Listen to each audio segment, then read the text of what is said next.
Heyo everybody, Haku here with my live reaction, a read-through for Tower of God Chapter 607 or Season 3 Episode 190. Excited as I always am, and I'm gonna be real with you, you're gonna get a long Haku intro this time, because I want to talk a little bit about some of the characters that we got going on, and also last chapter, a little bit light. I think that was fine though, I think that's good. I think that we need to build the stuff. We need to see this game play out, and it's going to take us a couple weeks to get there. I have seen somebody shared with me the chapter ratings and everything, and oh boy, there's some low chapter ratings. I don't remember if I talked about this last week or if I was just shown it this week, but there's some low ratings, and then there's some astronomically high ratings. So I think the low ratings, people probably got bored because we were just seeing this game. And, you know, that's fair enough, but I think we need to let it breathe, let it take its time to play out, because one of the things that I think too is, even if, and I've experienced this with so many series by now, including Tower of God, even if week to week I'm like, wow, this is a little bit slow, it's going to be one of those things where a couple months from now, even when you see people marathoning this, or if you marathon this yourself and you're watching these late or something, it's going to be like, okay, that kind of blew by. That really didn't take that long in hindsight when you're marathoning, even if it's a little bit rough for us week to week, waiting to get to some really good stuff, whatever that may be. If you didn't see it earlier, I did a video ranking the 10 family heads that I'd like to show up in the main story, like real, present, how much I'd like to see each of them from least to most, least to greatest, worst to best. I rated all those in a video a couple hours ago, so if you want to check that out, go do that. If you want to check out the Anime Award stuff I've been doing all week, I worked really hard on it, and I think they're really good. I have one left, one big, massive one, where I'm going to be reviewing 50 anime from worst to best. I'm going to be doing that sometime this week, so look forward to that. I've got Kubera reviews coming this week. I have a lot of things coming. But before we get into the chapter, two topics that I want to talk about is, at some point this week, somebody on Twitter, Captain Louie or Tomato Michelle, really good member of the whole Tower of God community, I've seen them plenty on Twitter and everything, made a post saying, like, you know, as much as you want to love Bam and Andrasi, as much as you want to love Bam and Kun as like a ship, the odds are it's not actually happening in the main story. And, you know, Dr. Bonehead chimed in on it and kind of echoed a similar thing. And they got some very quote-unquote normal replies, some very normal trademark replies. And I want to say my thoughts on it. I agree and disagree. I agree that shipping should be fine. Just don't take it too seriously. I mean, my thoughts are that you can ship whatever you want, you can headcanon whatever you want, and people shouldn't mistreat you for that. People shouldn't mistreat you for whatever you want to ship or headcanon, but you should not mistreat anybody for not sticking to something that is not actually canon, that is just your headcanon. If somebody doesn't agree with whatever you think about whatever series, you shouldn't harass them over it. You shouldn't treat them poorly because of it. But some very normal replies there. But I actually think there's a good chance we do get Bam and Andrasi. I'm not saying that that's the relationship that I like best personally. I just think, as somebody who's, again, followed the reading from the beginning, that's kind of where it feels like CU's going. Do I think we see that reach any sort of conclusion during the actual story itself? Much like Bam's group reaching the top of the tower saying, let's chill as rankers for a couple hundred years, then going into the end game, I don't think that Bam and Andrasi start dating and that carries on through the story and then they do whatever. No, I think it's one of those things where they will confess or confirm feelings for one another either right before the final battle, final push, whatever, or right after it as like an epilogue thing at the very end when you're like, oh, this character ended up with this character ended up with this character. Very traditional shonen. I think that that's the way it'll probably end up, just because from the very beginning Andrasi started off with, you know, her feelings towards climbing the tower and her feelings towards what Anak's mother gave up, this thing that Andrasi had fought so hard for, and got that shaken and changed in season 1. Then went on to have the semi-tsundere, but very clearly into bomb stuff through early season 2, into Hell Train, where she got to talk to Garam and everything and question her loyalty to the whole Zahard system even more. The hints at her past that we got, kind of more than just hints in Floor of Death, or not Floor of Death, in Hidden Floor. And then going here into Season 3, the stuff we've gotten recently with Lilial and the Waifu tournament and everything. And so I feel like, at the very least, Andrasi is getting personal development through her feelings for Bomb. And I think that likely that's where Siyu will go in the endgame. But it is hard to say. It's truly hard to say. Bomb could end up with nobody, because while you can look at many characters and say, this character's done this, or this character's done that, to hint or to evidence that they have more than just friendship-type feelings towards Bomb, you can't really point towards Bomb and say the same thing. Bomb has not really reciprocated these feelings for any of these characters. So from that standpoint, Bomb could very much end up by nobody, but I do think Siyu might just go the normal, traditional shonen route this way, but he has subverted that in many different ways with things in the past before, so maybe that happens once again. I just wanted to give my thoughts on that, and there's probably even more. There's at least one more thing about that topic that I wanted to get to that I'm probably forgetting in the heat of the moment. But yeah, I can't remember it. So let's go on to the other topic. The other thing I wanted to talk about, since I talked about a little bit of not really power scaling, but kind of power scaling last week with like rankings and irregular versus people born in the tower type stuff, and people did seem to enjoy that again. I'm not a big like power scaling person in the sense that I think anybody should be able to beat anybody with the right story justifications. That's just the way stories work. It's a story, it's not a video game. But I wanted to talk about specifically some of the characters that we have involved right now, because I kind of wanted to last time, but I also kind of forgot to.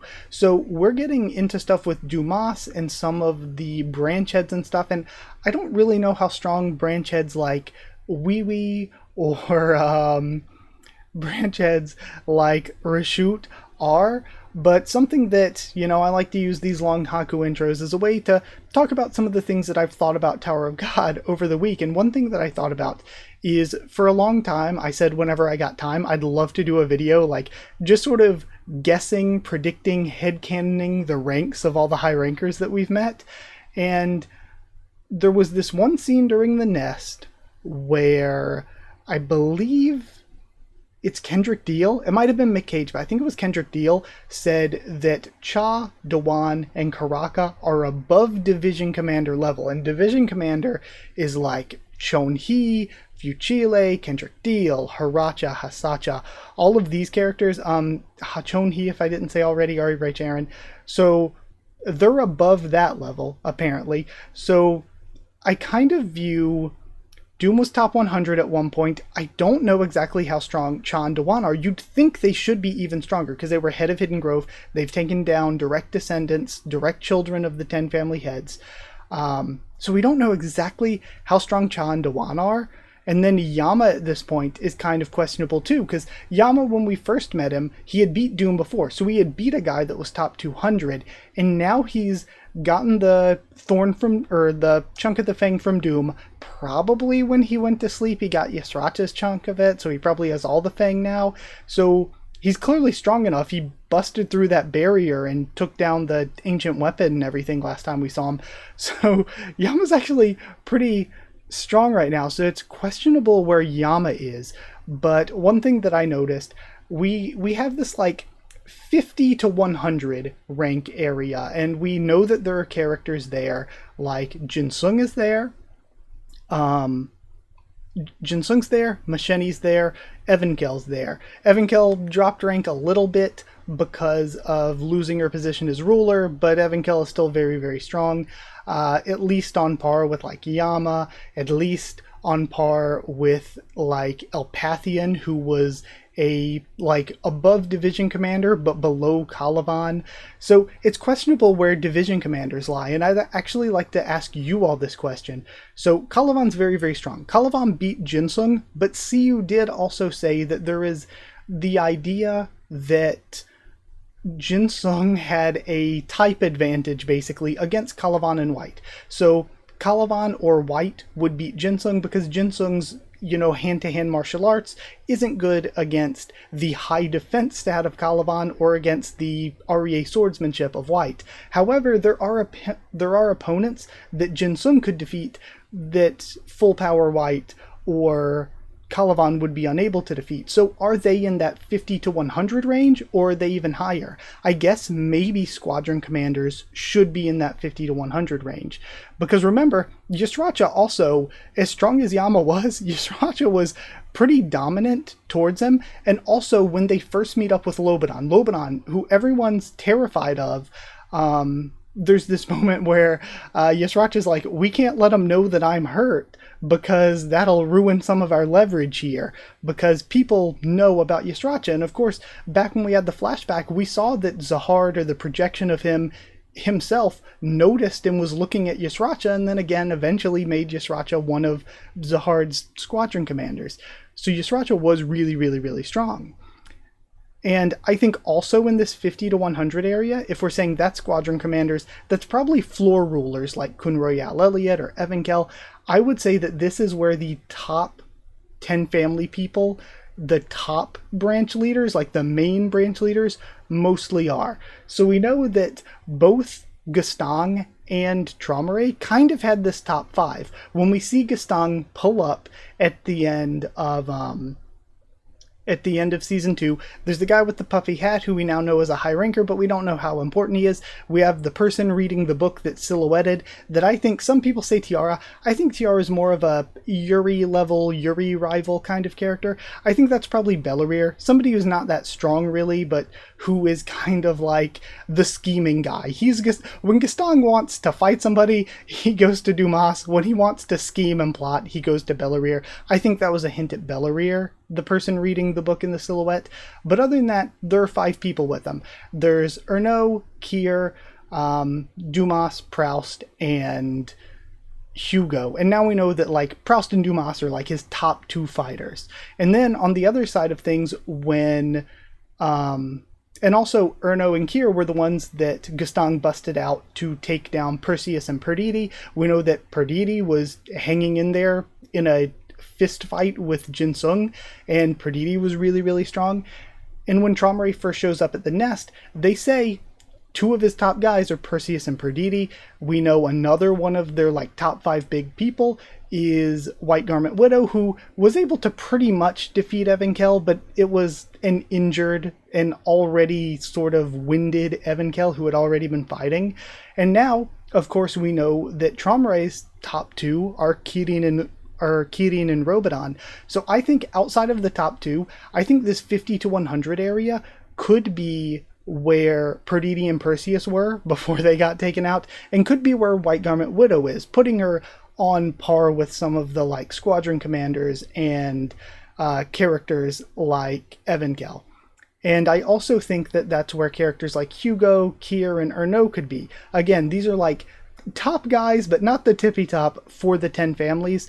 And then I think in the 30, like the top 20 is like leaders of Walhike Song, FUG, and the 10 families, and like the strongest of the princesses. They're like leaders in the tower itself in the top 20, but I think maybe like 21 through 50 is probably like, again, probably more strong princesses and characters like that, but probably the strongest couple 10, like say there's 2 or 3 10 family members for each family in that 21 to 50 area, and it makes sense. I think that's probably where Kelhelm would be if he had a rank, if he wasn't a blue hole. I think Kelhelm would probably be in that 21 to 50 area, given that, again, he was dominant over both Yama and Evankel at once. He's somebody that actually, he's an elder of FUG on top of that. He's somebody who actually saw and went up against Zahard face to face, even if he completely lost. It's the king of the tower we're talking about.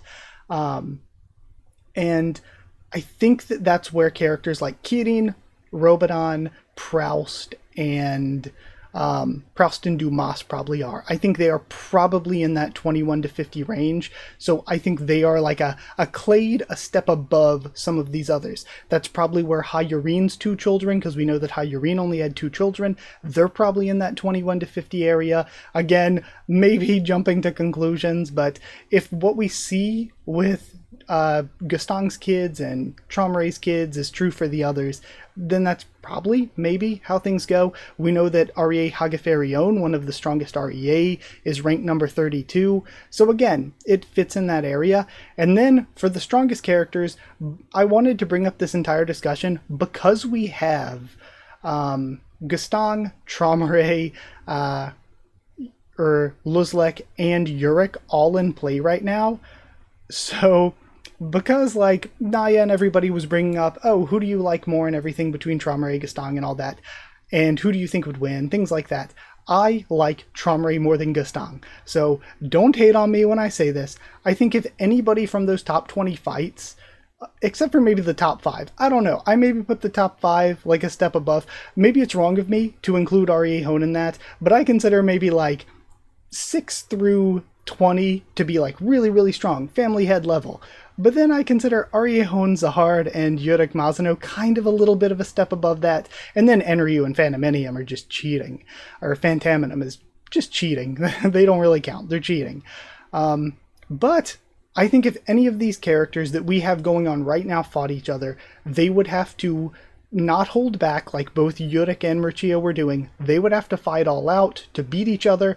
But I think that if they did fight all out, if they were busting out transcendental moves, Yurik beats any of the other three. I think Yurik, as much as I'm a big Murchia fanboy, I think Yurik does beat Murchia if they both bust out everything they have. I do think he has to bust a ton out, but I think he wins. I think Yurik beats any of the other three. And don't hate me, I like Traumare. I think Traumare loses to any of the other three. I think if Traumare busts out everything he has, and the same is true for Gastong or Murchia, I rate Murchia and Gastong higher than Traumare in that fight. I think they beat Traumare. And for me, Murchia and Gastong are kind of like true equal, where I think if they both busted out everything they had, I don't know who would win. Gastong is ranked 1 higher, but also Gastong really isn't known that much as a fighter as much as he's known as being a genius, being a researcher, being a scientist. So I don't know which way that fight goes. So I just... massive Haku intro. Massive Haku intro. But I did want to discuss this because it's something that I forgot to talk about last week. Where, yeah, that's my thoughts. I think if they fight, they all have to go all out if they fight each other.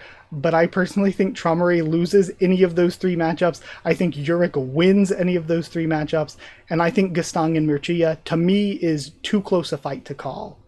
But now, let's actually read. Okay, we start off with a violence warning, which we all know could mean nothing. And we also start off with the title spread. Season 3, Slay the Chess Pieces 2. We have this panel from last time with the 2 branch heads squaring off against Bomb and Rack.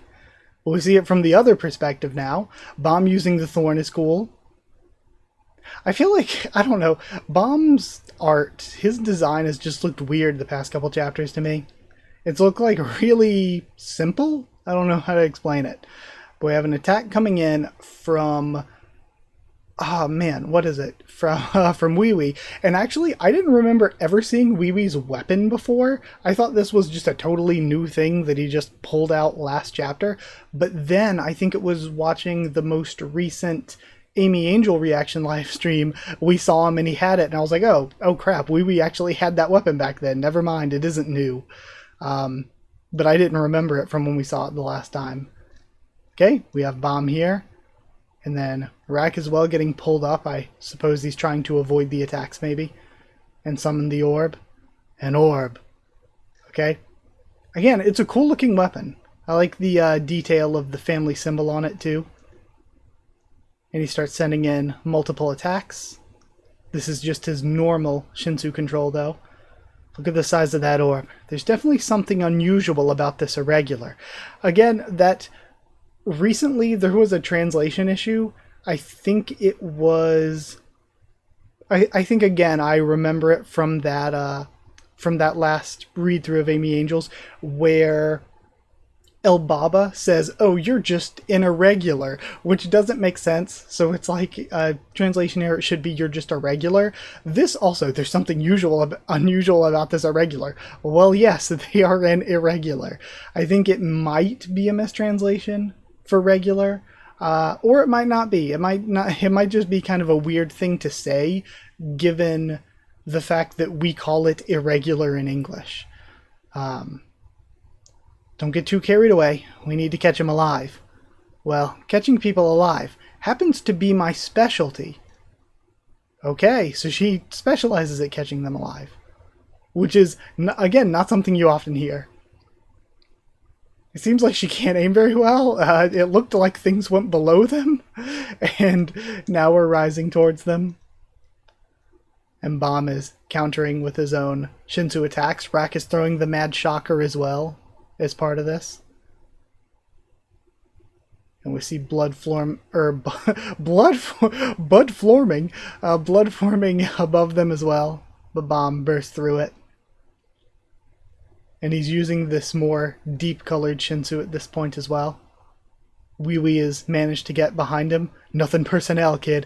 Just stay still. He glances back. Stop resisting. Was this also Tower of God that I said this in before? I was like, stop saying stop resisting. Nobody, like, there is nobody who doesn't resist more after somebody says stop resisting. I tried to control my power so I wouldn't kill him. Did I go overboard? Like, if they're resisting, they're resisting. Telling them to stop isn't gonna, like, all of a sudden make them stop. Damn it. There isn't a scratch on him. So he manages to avoid and go back with his own palm strike, similar to things we've seen Jinsung or Merchia recently do. And of course, Bomb's always kind of fought like this. I can't believe I'm having trouble beating a regular. This is humiliating. He rushes in, and we have them clashing hand to hand. This freaking kid. I mean, technically not hand, but you get my point. The rumors about him being as powerful as rankers are true. Sorry, I read that wrong. In fact, he might even be worthy of comparison with high rankers. Let go of me. And Rashut captures Rack. Rack. Huh, looks like I caught your cute little dinosaur friend. I heard you'll do anything to protect your teammates. So, you'll have to surrender if you want to save him. We have the fist coming in.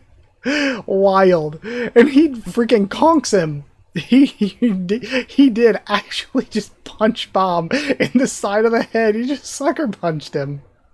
You're weak against physical attacks, I see, which has always kind of been a thing for Bomb. His Shinsu reinforcement has gotten a lot better because we saw that in early Season 3 when Bomb went up against Vargarv. Vargarv said that his physical Shinsu reinforcement was getting to like Blood Tamara levels. So it's gotten better, but against an actual high ranker, his physical body is Bomb's weak point compared to his Shinsu ability. I guess your Shinsu reinforcement hasn't reached the level of a control skill yet, huh? Then, Turtle! If you don't want your little friend to get hurt, he summons the, for some reason his Frost Bear or whatever looks like Umtiti's badger here, but he summons the bear. Then stay still, for Christ's sake. And the bear slaps him. Ugh. He gets sent into whatever kind of platforms they're on. I guess just the vines. It starts tearing through at him. Okay, so Bomb's trapped under the bear's paw. Damn it. You useless bastard. Sorry. The censorship just always kind of takes me out of it. Shameless? Not at all. You're simply too weak. She hit him with the Calavan. I'm Rack. What's going on? The air around me suddenly getting colder. Cool? My body feels like it's... Oh, duh, Ice Bear. I'm stupid. Sorry, last week I did a stupid. I'm doing a stupid again. You feel it, don't you? The Frost Bear I command has such a cold body that it freezes everything it touches. Pretty soon, your whole body will be a block of ice. Ha, the poor thing. I think your friend is about to become a human popsicle. And it's all because his useless dinosaur friend couldn't do anything to help. We're really hamming this up like a One Piece scene or something, where we're about to have Rack hit the next level, like gear up. Did she just say, The black turtle's going to die because of me? Because I'm weak? Me? No. I'm not weak. Do we finally get to see full-size Rack again? It's so rare. Okay, we have Rack decompressing. Don't waste your energy. You can't escape from that by making yourself bigger. I'm not weak, do you hear me? I'm not. And the rocks start to form on his body. Anyone's prey. They grow even more. And she starts getting sent back as he busts through it. What the hell? And Bomb looks up. We have the rocks forming even more over his body. I'm a hunter. And we see Rack actually having these red horns growing now. And the stones covering his body to armor and augment his claws, it looks like. What's going on? Oh, the red things are such a cool thing to throw here. Okay, so Rack again has hit the next gear.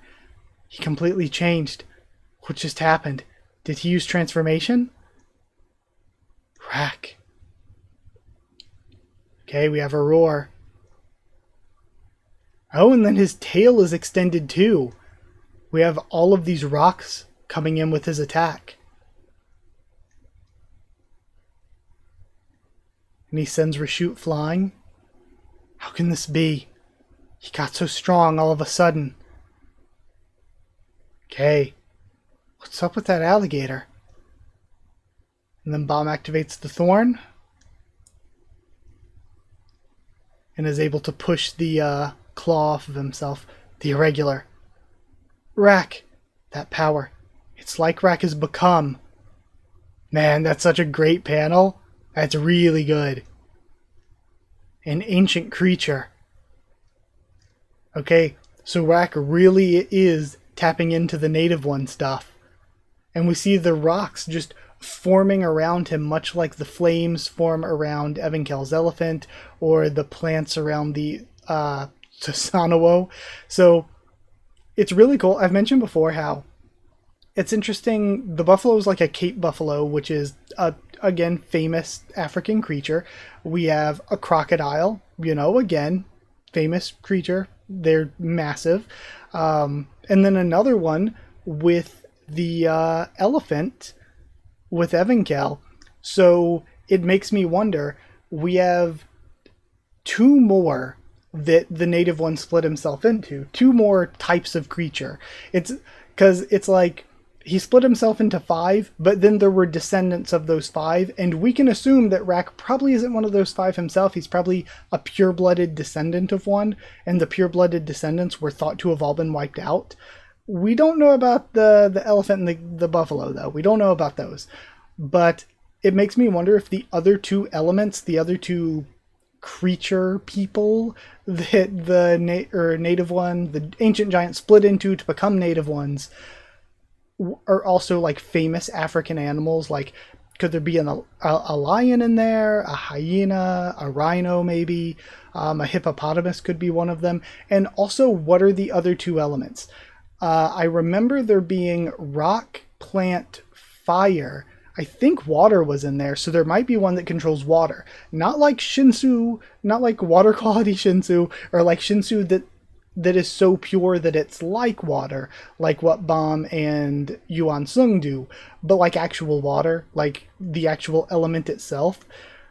And the other one was weird. It looked like a crystal, so it might be crystal, it might be ice, or back when I did my theory, I was like, in a lot of like Western media, of course, the elements are fire, water, air, earth. But in a lot of Eastern stuff, especially with how like days are named, I think both in Chinese and in Japanese, and maybe also in Korean now that I think about it, the elements are typically in a lot of media fire, water, plant, like fire, water, wood, metal, and stone. So if Rack is stone, the elephant is fire, the buffalo is wood, then, you know, water would make sense. That's one of the ones we're missing. And maybe that thing that looked like a crystal or something, maybe it's not crystal, maybe it's not ice, maybe it is supposed to be metal. Maybe metal is that last element there. So yeah, either way, this is very cool. I like the growth for Rack. Let me throw up the credits for all of you. We've got the credits here. Okay, no we don't. There we go. Okay. Yeah, hope you enjoyed the massive discussion at the beginning, probably taking up over half of the video. But again, without that, you would have gotten like a 15-minute reaction. So it's like, can you really complain about some more content? But either way, I thought this chapter was a lot better than the last chapter, actually. It was just a fight chapter, but I thought it was really fun. I thought it was really good. I think that CU has actually been doing a really good job at those lately, because when we had Bomb and Ren, and it was just a couple chapters that were straight up fight chapters where we didn't cut away to anything else and we just focused on this one thing. And a lot of times I don't like that. A lot of times, me, tiny attention brain, I want you to jump around. But sometimes it's really good to just stick with something and bust through that thing that you're focusing on. We got it with the Bomb and Ren fight and it was really good. We got it with the, very notably, the Yurik and Mircea fight, and it was really good. So I kind of like this. We didn't jump around. We just stuck with Bomb and Rack versus I keep wanting to call Wee Wee Umtiti. We stuck with this with Wee Wee Rashut fighting Bomb and Rack, and it was really good. I actually really liked it. It was just a fun combat chapter. So it makes me wonder, do we continue or finish this off? We probably continue with this next week, I think.